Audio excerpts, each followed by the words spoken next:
Hola, hola Hola. todos, hola Bev. Right, Hola. so for anybody who's done any classes with me, you'll have met Bev because Bev helps me out with the reception and makes your tea and coffee and things like that. So, but Bev also was a student of mine before, and Bev's going to tell us about her experiences in Spain and learning Spanish. And she's got it's really quite an interesting way that she came to buy her property. But anyway, we'll get to that. So, Bev, let's start off with where you live and where you're from.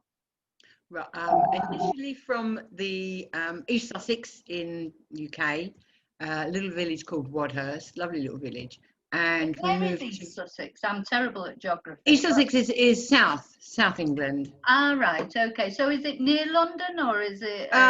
No, it's between London and the sea. Right, On the sea, okay. so Sounds it's nice. part way between Hastings and Brighton, but it's countryside. Ah, right, okay, lovely. Yeah. And now I live in, well, me and my husband live in Ciudad Quesada.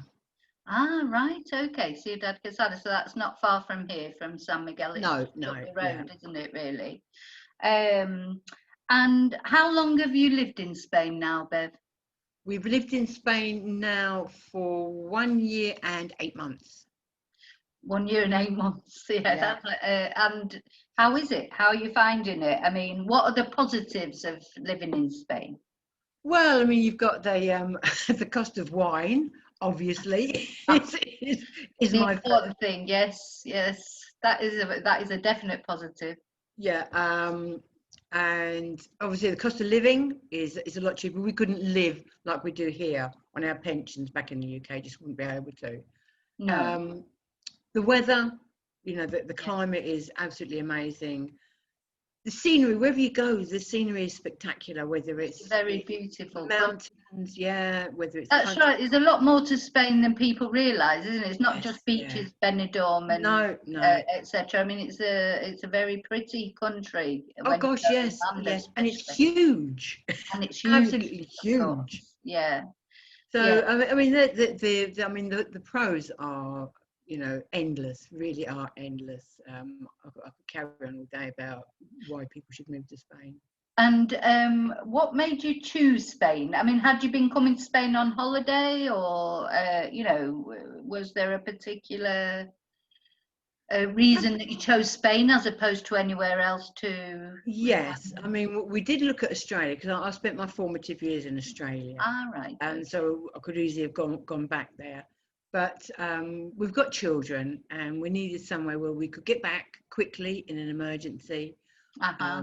where we could still see the kids regularly, Yeah, and where people could afford to come to see us. yeah, yeah. And So Spain's perfect, really, isn't it's it? 'Cause oh gosh, it's so yes, close, yeah, really.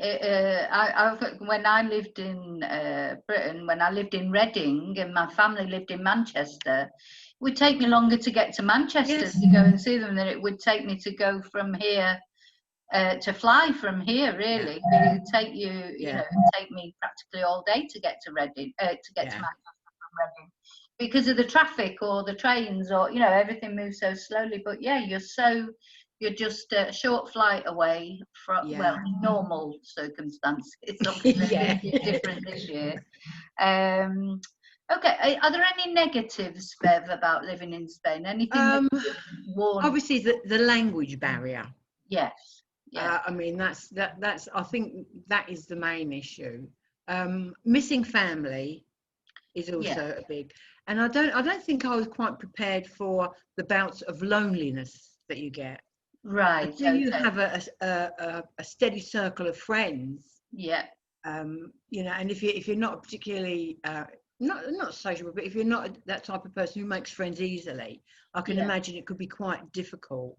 Yes, it can be isolating, and even when you're in a couple, because Yeah, obviously, you can't just be together all the time. no, You no, need a social, and you have to build a new social network when you come yeah, here, because, yeah. I as you mean, say, you're leaving your friends and family behind. yeah. You So your yeah, part that can be difficult. Yeah, Yeah, your partner becomes your I mean, they're your best friend anyway, but then they become your only friend. Yeah, and then And they stop being your best friend. do I really want this best friend as my only friend for the rest of my life? So, you know, it can be difficult, but that doesn't last long. It really doesn't, because everybody's so friendly. Everybody's been in the same boat, so you can go Well, into that's any right. part. Everyone's in the same boat, and you know, you are a very sociable person, so I would imagine you find it quite easy to find people to at least you know, socialize with, and Oh gosh, they're not the yeah, same as the friends maybe that you've known for years, obviously, no. but you know, at the end of the day, making new friends is a good thing as well. Yeah, yeah. And the longer you're here, the longer they become long-term friends. So it's, you know, That's right. And you've all got the thing in common, that thing in yeah. common, as you say. So you're all in that same boat. So how long have you actually studied Spanish then, Bev? Because you've not been here that long, really. No, I think in earnest, 18 months. Right. Okay. Before then, I tinkered. Both me and Paul tinkered with it. So Yeah. we had a splattering because I could never go anywhere on holiday without knowing, please, thank you, hello, goodbye. You know Yeah. what I mean? The basics. Even when we went to Tunisia, we Yeah. learned what it was. Because I think it's just manners. You Yes, know, of course. Yeah. but yeah, we used to go to a lot of Spanish-speaking countries. So Right. we Okay. did a lot of just like holidaymaker, you know, Right. almost. But not actually. Did you do classes before you came here, or No, no, no? So no. just what you'd sort of put together yourself. Yes, yeah, Yeah. yeah, Okay. and free apps and what have you. So you know, it gave us a splatter. It gave us enough to get by. We wouldn't have starved. We wouldn't have gone thirsty, and we could ask where the toilet was. What more could you Yeah, want? good. Well, and why do you think it is important to learn Spanish? I mean, for me, I can only, you know, say for me, but I want to be accepted into the Spanish way of life, into Spanish culture, and that means being able to speak to Spanish people in their mother tongue. Yeah, You know, and if you make a little error, it doesn't matter because they understand where you're coming from. You know, even in exactly. English, when people speak English as a second language, they'll mix words up, but you know what they mean. Exactly. That's what I always say to my students, you know, don't expect to be perfect. It's No, impossible. It's absolutely impossible to just yeah, open your mouth and speak perfect Spanish straight away. And maybe even never, you know, you'll always make little mistakes. And as you say, even people that you know who speak really what you would say, oh, they speak really good English. Sometimes they get their words wrong, sometimes yeah, they yeah. pronounce things wrong. But as you say, you still understand what they mean, so it doesn't Of course, yeah, matter. And I think that's very important to not be frightened of doing. yeah. So many people are frightened of speaking because they don't want to say it wrong, but then you'll never learn how to say it right. No, no, and they will. That normally, I mean, I found that they do put you right. Yeah, You know, yeah, they'll go, oh no, and they'll tell you, and they, oh, gracias, you know, and yeah. it's just. But I mean, there's places in Spain where nobody speaks English, and not why should they? Because Well, exactly. you know it's their country. So you know, to go to like a little village and be able to order a meal or be able to ask directions or something, it's just like it really is important to at least know the basics. And it's Yeah, man, there as you said, was it's just polite. saw a Facebook post the other day from someone in my local area who'd had a problem with a neighbour and wanted to make a denuncia, and she was, oh, will I have to do it in Spanish? You know, and it's just like, Yeah, yeah, you know, because or taking into, you know, you need to do it in Spanish. So if you don't speak Spanish, you need to take, oh, will I have to do it in Spanish, and will I have to pay an interpreter? I just don't understand this way of thinking that they no. would expect that they would take a police statement off you in English. Yeah, yeah. You I know, mean, if a obviously you need Spanish an person, interpreter, and obviously if you don't, you need to, unless you know somebody who'll do it for you. You do need to pay them because yeah, it's a job that they're doing. You know, it's so yeah, it it's quite strange.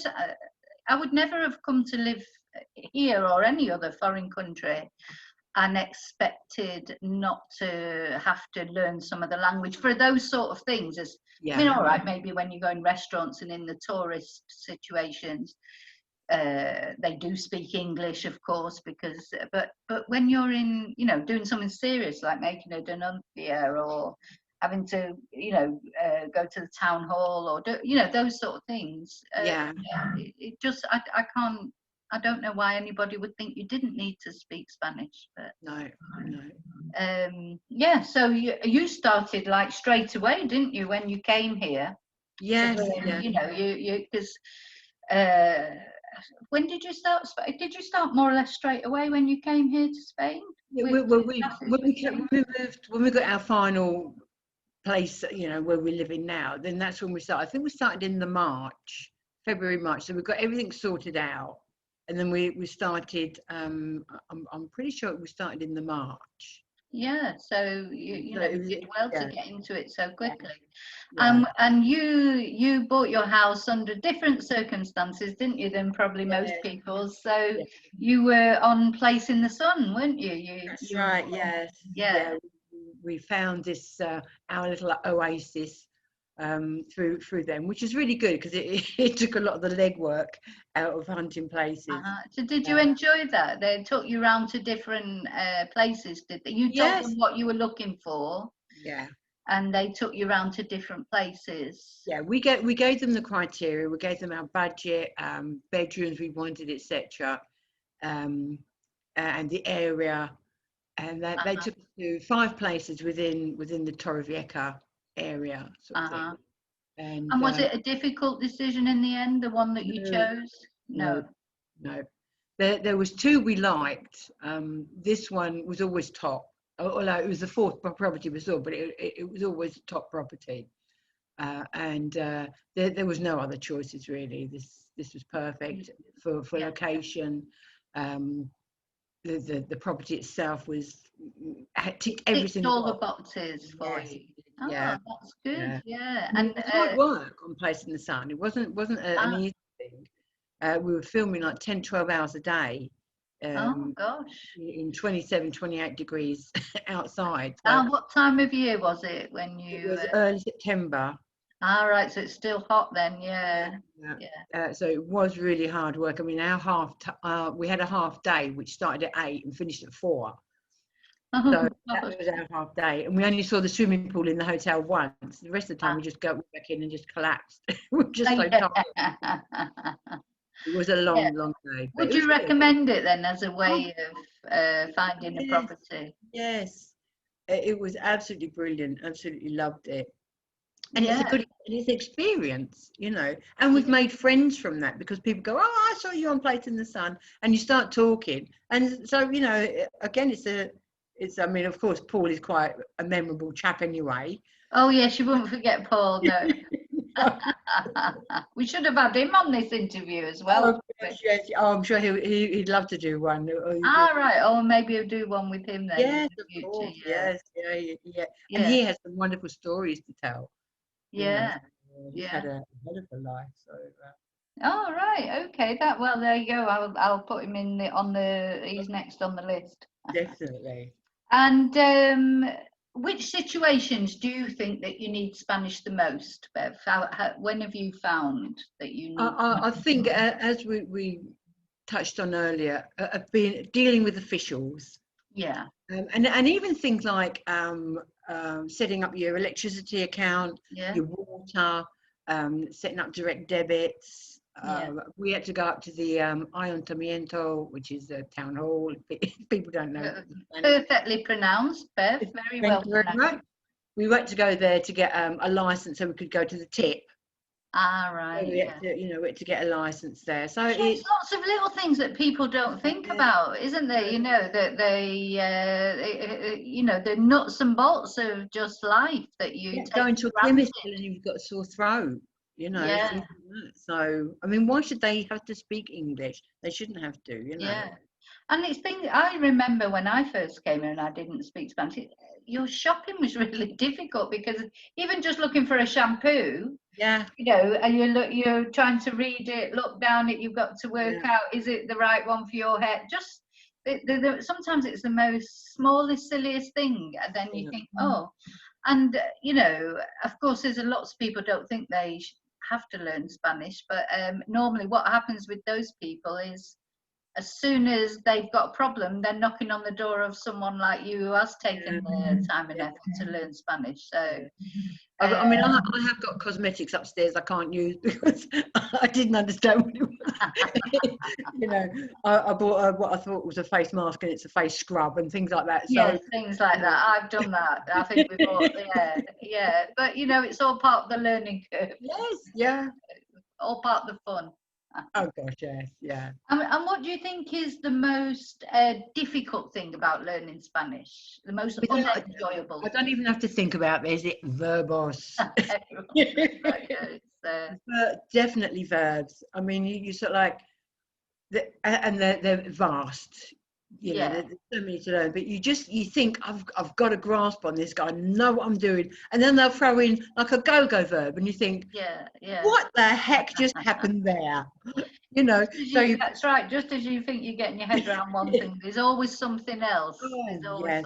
I mean, it's a great sense of achievement. Once you've mastered some of them, you know, it's just absolutely amazing. The sense of achievement is just like, whoa, yes, and everything starts falling into place. That's right. It does start falling into place, and there, you know, that's what. At the end of the day, you can only look.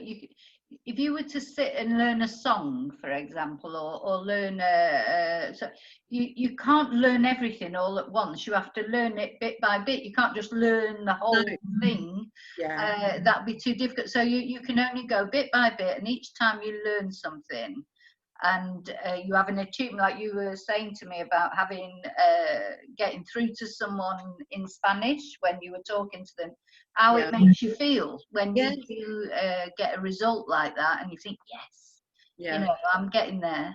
I look at Spanish as doing a big jigsaw, and the more pieces you put in, the easier it becomes because there's less pieces to choose from. You know what I mean? That's a really good analogy, Bev. That is perfect. That's exactly what it's like. You start off and it's like, you don't know where to start. But once you get started, and then that and then things click. Don't you? Like in a jigsaw, you think, oh, that's that, and then one piece will lead to another 5 pieces. And that's more or less, I think, how it goes. And I think people are, you know, you have to remember, it's a massive thing learning a language. It's not just 4 weeks and I'll be fluent. You know, languages are huge. It's a lifelong thing, isn't it, really? It is a lifelong thing. You never stop learning. Even English, you never stop learning. Oh gosh, yeah. I mean, there must be thousands of words. There's thousands of words I've never heard of in English.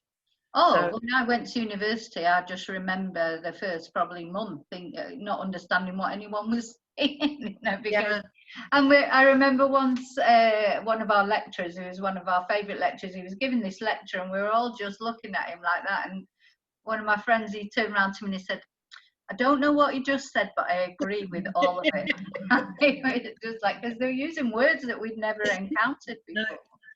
So it's interesting. Language is a massive thing, whichever language it is. So I think it's important not to expect too much from yourself and just go bit by bit, and every bit you learn is an achievement. And what advice? So what is the easiest and the most enjoyable thing about Spanish? I think the most enjoyable thing are nouns. There's 3 things that I enjoy: nouns, colours, and numbers. Right. If you put any one of those 3 together, you've got like the makings of a sentence. A sentence, that's right. Dos conejos blancos. You know what I mean? 2 white rabbits. And you think, and so you can join words together, and it's really good. So I think those are the easiest for me, because as I say, you got the startings of a sentence, which always makes you feel better when you can sort of say a whole sentence and not just. Well, that's right. You know, and it's if you can, you don't have to know every word. You can put together a sentence with the words that you know and still manage to get by, and that's really what. For my students and for me, it's about communication. So it's not about perfection. If you get it perfect, that's not we're not doing a degree in Spanish. It's not that sort of Spanish that we need, but we need more than phrasebook holiday Spanish. But somewhere in the middle of that, where you're communicating grammar and verbs, need to know grammar and verbs, not like obscure. You don't need to learn all the obscure things. No. You just need to learn the basics that you need to communicate. Yeah. And what advice do you have for anyone who's maybe trying to learn Spanish?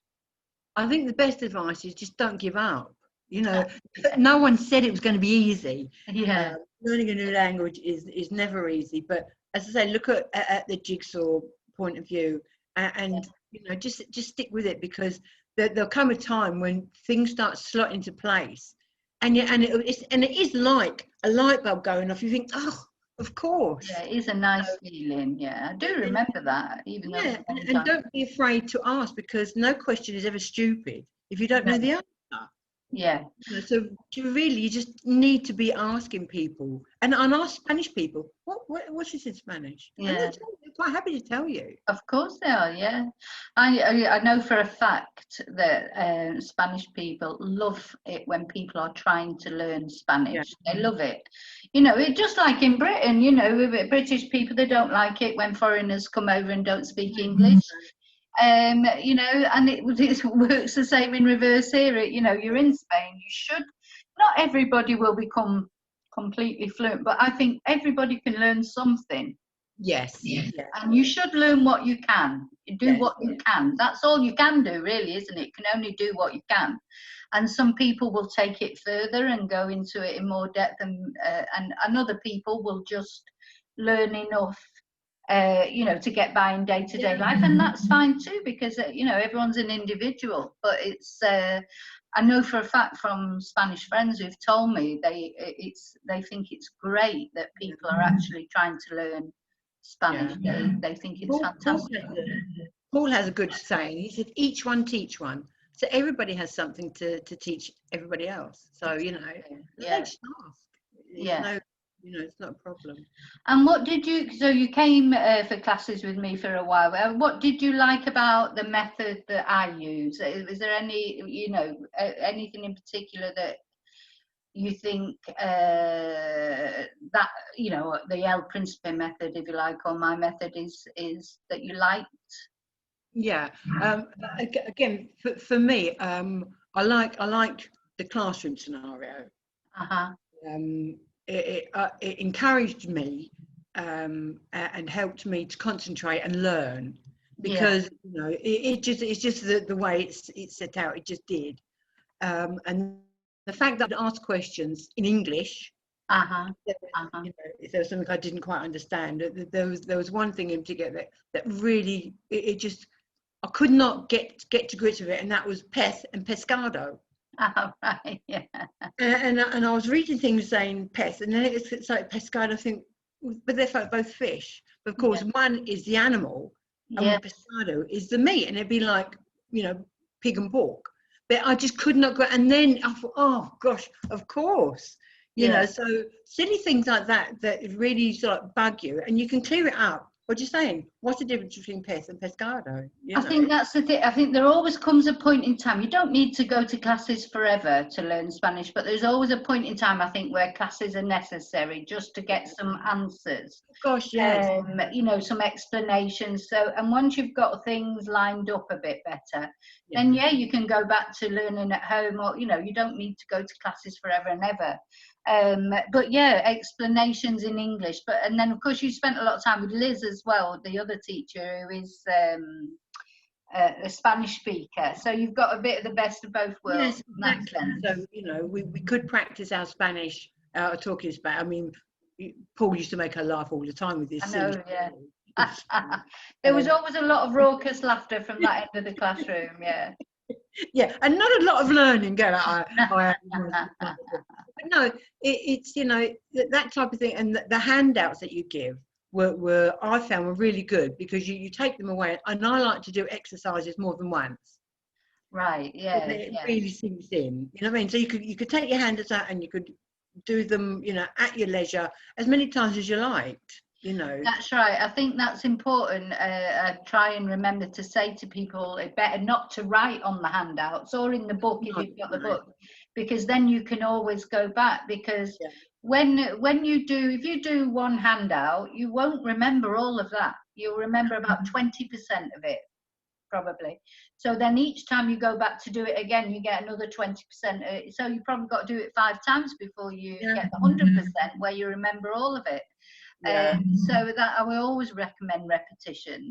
It's just it might be boring sometimes, but it's just the way that people learn.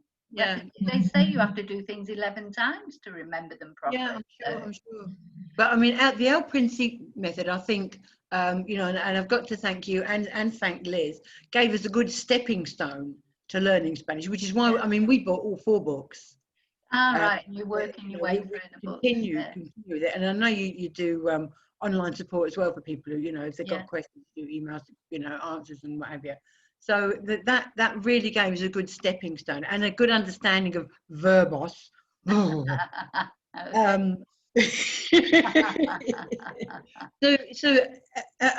once the Spanish bug, I call it, bites, you know what I mean, you just want to carry on, and you do want to learn more. Well, that's right, because the idea is you should enjoy it. You know, at the end of the day, hopefully it's an enjoyable thing. It shouldn't be a chore, you know. I mean, some things will be a bit like, I know that people don't really like doing the verb tables, you know, when they do a translation and they make them do a verb table. And you know, you see like that, but I always make, because it works. So it's annoying, but it works, and eventually normally they come round to it. But some things, like everything, isn't it? Whatever you do, you might enjoy part of it, but there'll always be the, you know, maybe some of the nitty gritty you don't like. You just have to sort of put up with that. But and of course, you're a bit of a radio star, aren't you, Bev? You've got you on a radio. You're a radio presenter as well. Yeah, I do a stint on Big FM. I do my drive time with Bev, the Bevster Thompson, which I really enjoy. And for anyone who doesn't know, this is Big FM, isn't it? I'll put, when I upload the video on YouTube, I'll put the link to the radio station and your show and that, so that they know where to find you. What day is it you do? Sorry? Which day is it? Monday. I used to do 2 days, but I've started up a ladies' coffee morning group. Right, okay. So, with over 100 members already in 2 weeks. Right, okay. So the radio is Big FM, and it's on a Monday at what time? 6 till 8. 6 till 8. And the ladies group? The ladies group is the Ladies of Bar El Toro, and that's Wednesdays at 11 till 1. Right, okay. And is that just a drop-in thing, or do people? No, well, because we've got so many people, got so many members, and with the capacity limitations, they do have to book a slot. So right, okay. Message me, but it's good fun. Yeah. Is that every Wednesday? Every fortnight. Every fortnight. El Toro Bar in Casal. Bar El Toro in Donna Pepper. Right, okay. Well, I'll put a link for that as well. So if anybody wants any ladies, it's just for ladies. So any ladies are interested in that. What sort of things do you do? Is it just like a get together, or? We had a stall down on Wednesday which sold. They sold flowers and fox and wolf candles and scents and incense and what have you. We've got we raised €125 in 2 weeks for Bark Inside, which is a dog rescue charity. Brilliant. So we've got that lady coming down on the next one to collect her money, and also bring one of her fur babies with her. Oh, lovely. They don't go home with it. Yeah. So, and just to talk about it and tell everybody about it, because there's a few ladies who are interested, and we've also got a stall that sells costume jewelry and stuff like that. So we're trying to do something every fortnight. I mean, it may not be possible. We've got our first outing next week. We're going for a meal. There's about 55 of us going. Wow. So yeah, so And this is a good way of making friends, isn't it? yeah, You know, the people that are here, and to build your social network, you can make. And of course, Spanish classes is a good. You know, I've got lots of people over the years of teaching Spanish who have got together as friends through Spanish classes. So, you know, I think I would always advise anyone who comes here and they're feeling a bit lonely, like we were talking about before, to join some sort of, whether it's Spanish classes, a ladies' coffee morning, or I don't know. There's loads of clubs. I mean, if you go, if you look at it, so whatever sort of you're interested in, to go along, that's the way to meet people, isn't it? Now that we can move a bit more freely again, so. Because of course, lockdown will have affected a lot of people. So yeah. Okay, good. And just to finish off, Bev, can you tell me one thing that you think is essential for living in Spain? Without a doubt, learn Spanish. Without a doubt. Yeah. To me, that's one of the most important things. If you want to integrate, if you want to get to know, I mean, if you're just happy, you know, within an English circle and what have you, then as you say, just join groups. You got Petanca, you got coffee mornings, you know, you've got like Women's Institute type of things. But I mean, if you want to not only live in Spain, but if you want to experience Spain, which is totally different than just living here. Well, that's right. And for traveling around Spain, because we're in a touristy area, really, if you like, and so there is a lot of English spoken, but you've not got to go far inland, and they don't speak any English. You're going to Murcia, or you know, even not as far as that, Bigastro and places like that. The further you go inland, the less English is spoken. And you know, and they're beautiful. As we were saying earlier, Spanish is a beautiful place, and it's enormous. There's so many lovely places to visit, and if you take the Spanish with you, then you enjoy it more, because it's like looking at half a picture, isn't it, or even a quarter.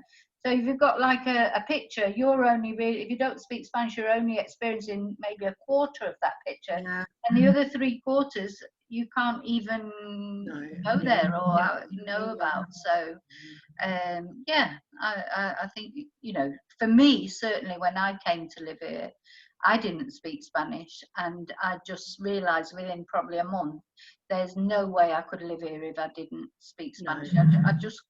I knew I needed Spanish to, you know, have a normal life, if you like.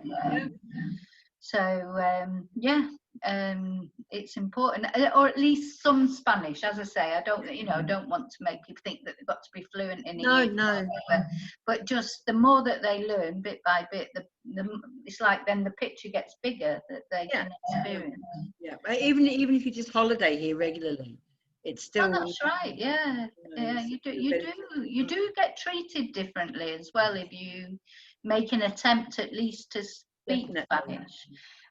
You know, you can get sort of dismissed if you don't. You know, it's like it's a standing joke, but it's true. The first time that you can complain about something in Spanish, then you know you're getting somewhere, because you know, you just get taken more seriously if you definitely Spanish rather than just try and especially, I think, even if you just make an effort. There was somebody telling me the other day something they were trying to do, and they didn't have enough Spanish to do it, but they didn't go in saying, well, do you speak English? They went in trying to say it in Spanish and apologizing for not having enough. And then I think it was the Guardia, it was something to do with the Guardia, and he was really helpful. I know from experience that you go and walk into the Guardia and just expect them to speak English, you're not going to get a good reception. It gets their hackles up, doesn't it? So it would be a bit irritating, wouldn't it, really, when you think about it, if you were in Britain and someone just came up and expected you to speak to them in Spanish. You know, if somebody spoke to you in broken English and you knew that wasn't their first language, but they were making an effort, you'd be more inclined to help than if they just sort of marched in and expected you to speak to them in their language. But I normally start a conversation with, you know, lo siento, hablo un poco de español. I think that's the best way to start, is exactly that, saying that, not do you speak English? No. To say, I'm sorry, I don't speak much Spanish, and then their reaction, well, if they do speak English, Yeah. they'll say, oh, well, yo hablo un poco inglés. And, you know, because often they're quite, even though they do speak English, often they're embarrassed about their English as well. You know, it's exactly, they're just the same as us. I know from teaching Spanish people, they say exactly the same things. So I'm frightened to speak English because I say a couple of words in English and then they come back too fast. Yeah. You know, and that's what people say in reverse about Spanish. So yeah, they're just as worried about their English as you are worried about your Spanish. So somewhere in the middle, you'll get through. Yeah. Oh, well, thank you very much, Bev. And good luck with the ladies group and the radio station. And I'll see you soon anyway, hopefully. And have a good day. And thank you very much. Okay. Bye. Adios. Adios. Adios.